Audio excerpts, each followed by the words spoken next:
All right, I feel like I've caught my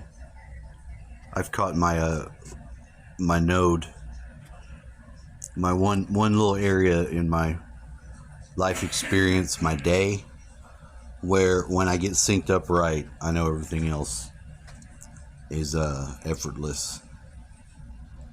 It's important to have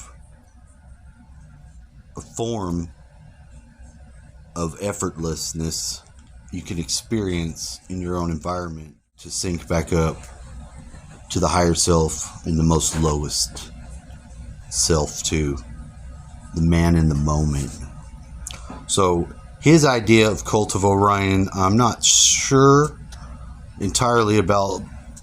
Ultimately, it's bad. It's bad. There's the death worshipping angle of it. Now, in the part where I'm synced up right, it's with Osiris, because I do very much identify with Osiris in just the right way to not identify with him at all. What does that mean? These pagan gods, especially this one here, because so much is the experience of what they're telling you is Jesus, mind you. And I want to say something that I think I can say. There's a lot of misunderstandings about monotheists versus pantheists, polytheists, people that believe in different gods, and I'm gonna solve it right now for you as best as I know.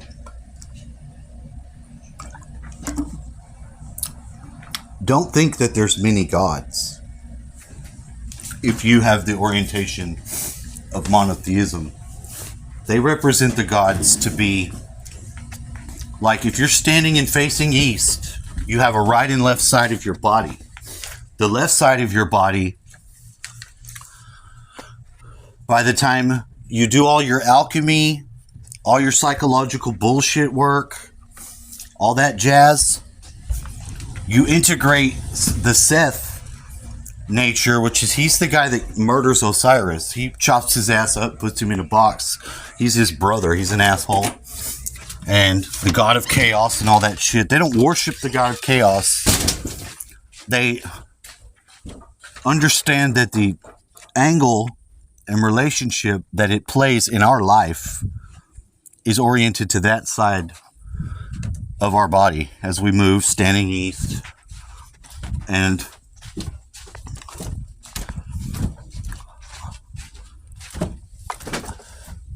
are going our way in our life.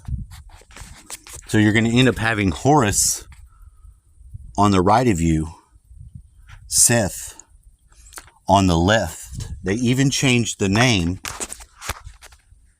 to be like Ahoriseth, Ahorishet.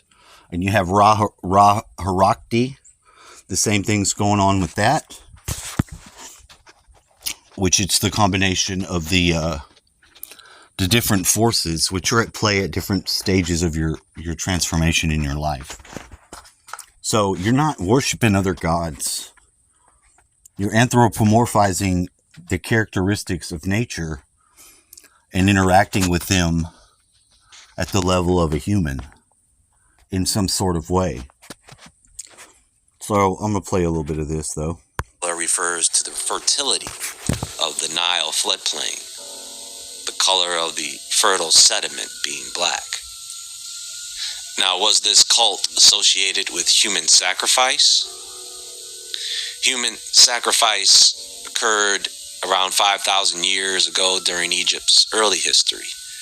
Human sacrifices have been found by the graves of early pharaohs at Abydos, a city in southern Egypt that served at times as Egypt's capital and was the cult center for Osiris, the god of the underworld.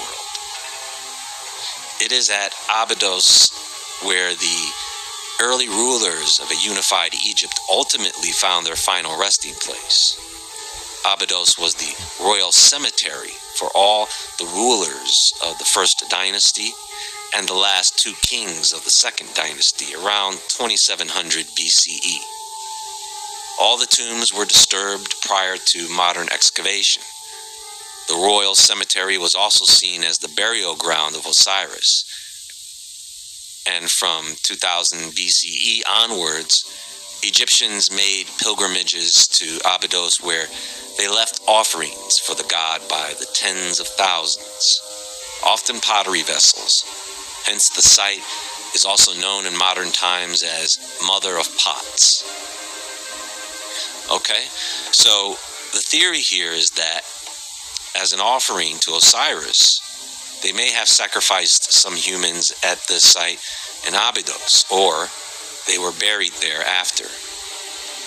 Another question we can ask here is, how did this become a serving point of reference for seasonal changes, myths, and religious beliefs from different cultures around the world, reflecting its widespread recognition and visibility in the night sky?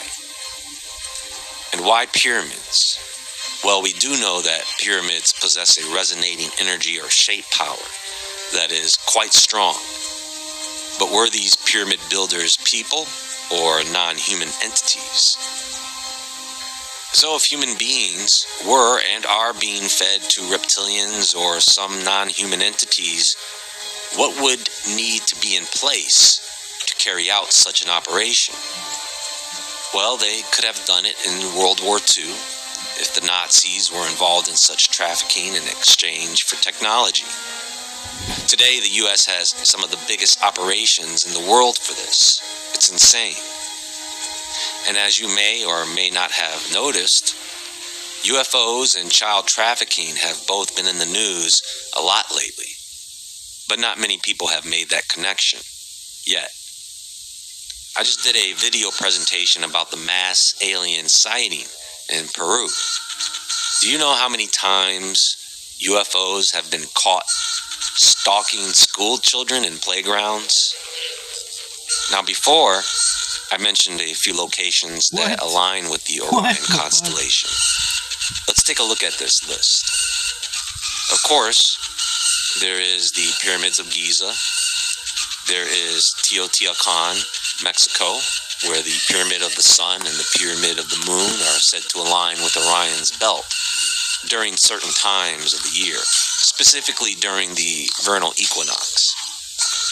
Angkor Wat, Cambodia, and some researchers have suggested that Angkor Wat may align with certain stars, including those in the Orion constellation.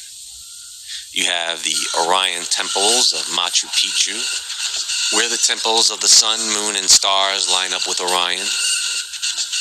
The Cahokia Mounds in Illinois, USA, is an ancient Native American site with several mounds and a woodhenge structure. So, as I listen to this,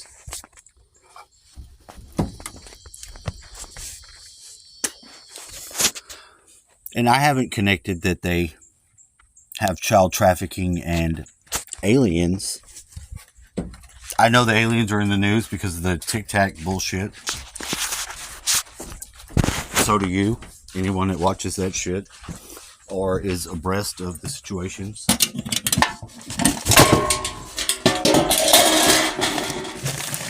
Sorry about that.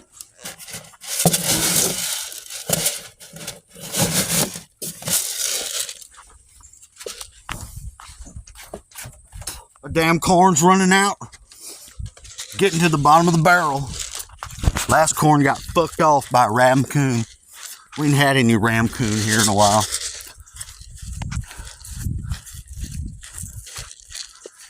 And now I don't think the mice are going to do very good with these kitty cats in the house. Anyway, so you will notice that my notification beacon has Hobble. And Hobble is looking for, and I'll put the children under there, to raise the awareness on that shit. Angkor Wat's badass. I could totally see. I'll bring you more water later, Rooster. Got clean water and not fucked it up. When they fuck it up, it's just so upsetting. You know, they stand in their water with their dirty feet. I'm still getting all these messages, and it really knocked my life off focus track.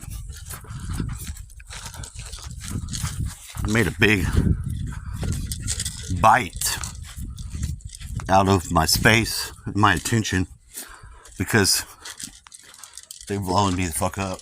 We're gonna go put some doors in tomorrow, so that's some work. Dedicate all that money to the bills. But still looking for something to do. I might have to do a GoFundMe rather than get kicked out. I'll do that if I can figure out how to do it.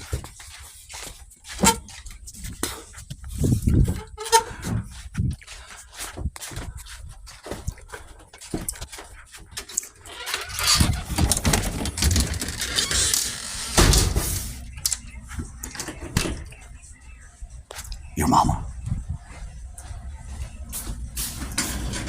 It shouldn't be difficult to do either. It's hot as fuck out there today.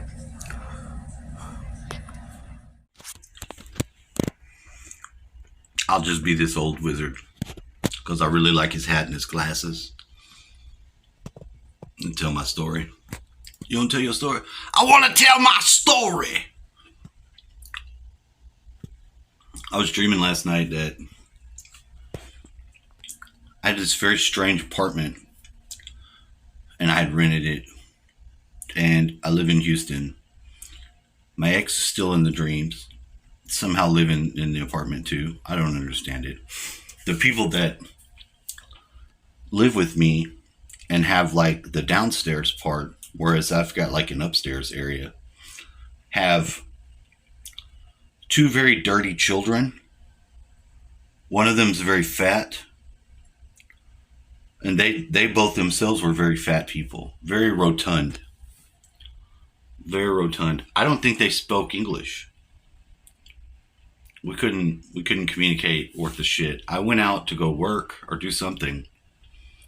And my car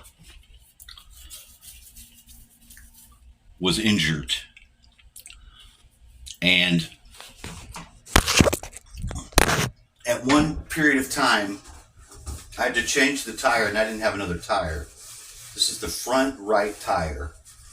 It had, if you've ever seen those people that are flattening out concrete, if they pour the concrete, they have this weird thing that spins, and it's like a blade, and you ride the blade and it spins and it flattens out the concrete and smooths it out. And I ended up putting that on my tire, and I had to drive through some mud, and it somehow was doing that.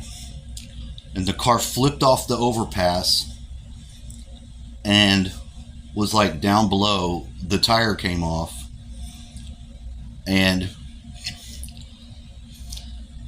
I had to pull it across the field with some ox. Yes, I'm dreaming this. I don't know what's going on. And it felt so real, like I had to get home. I had to get this piece of shit car over to my house. And that is now, it's missing the wheel. Now the wheel was just some sort of blender thing. It came off, caused the car to flip off the overpass into the field, where now I'm pulling it with musk ox, whipping them with a whip. Rah, rah! And they're dragging this car that's just leaving a big ass trail, trying to get to the other side concrete. Mixed up in all this stuff, I have to leave the car, somehow jump on the back of an 18-wheeler that's on the on-ramp, and I'm hanging around the pipes, like hanging on. And the guy gets on the overpass, he gets on the highway and just starts hauling, he's going. He's not going to get off the highway for a long ass time. So now I'm fucked. I'm banging on his window trying to get him to pull off the road so I can get the fuck off of this thing. And I somehow do end up at some weird building place way the fuck on I-10 West way the fuck out. And found somebody that would let me ride with them back to Houston. Like, everyone was getting out and they were all about to go home. And one guy was going exactly where I needed to go. He said, if I gave him $5, he would take me. I was like, all right, let's do it. Let's freaking do it. And I made it back. Meanwhile, while all this was going on, there's another dream with weird roads and scenarios involved that I'm talking to my ex, and she's supposed to get some sort of test, some medical test, and something about it was terrifying. Like, they were going to radiate her or do something fucking crazy. It was crazy. I don't really remember or know how to say, but I could see the roads, I could see the pathways, I could see the doctor's office, and I was trying to keep her alive without her dying. You know, like, she was going to take this test, and it would have killed her to take the test. It was something she just didn't know. And somehow, I don't know, it didn't make any sense. More wonderful dreams. Way too complicated. I wish the lady would get the hell out of my dreams. For real. I wish the lady would get out of my dreams. She's not playing any role in my life that's positive or any role at all. I would prefer not to be in my dreams. Alright? Stay the fuck out of my dreams. You made me think you were dead or fucked up for 7 years, so stay out of my damn dreams. I don't like it. I still got issues with this shit she did, because it pisses me off. There's no real reason to do somebody the way that she did. She caused me a lot more problems than she ever remedied. Seriously. And could have just been right and acted right and done right instead of the fucked up shit she did when she did do it. So, I'm not happy with her at all. Not. I wish she'd stay the fuck out of my dreams. You know, if that's the other part of your soulmate situation, cut into, let her do her own shit. She can stay out of my dreams. I'll see her when we're both dead. We'll remerge, or whatever the fuck occurs. I don't give a shit. I'm trying to have my own life experience, and I'd like her to stay the fuck out of my dreams. How's that? Does it sound rude? I'm old and tired of it. It's how much it ages you. It's how much it ages you. And you've got to wear the John Lennon glasses because you can't see anymore. Because you've been burnt up. You've been burnt with laser beams. And horrors. The horrors of life. They fuck your eyeballs up. I start to get this old cataracts in my eyes, yo. So that's what's going on. Just letting you know, because knowing's half the battle. But it's most the war.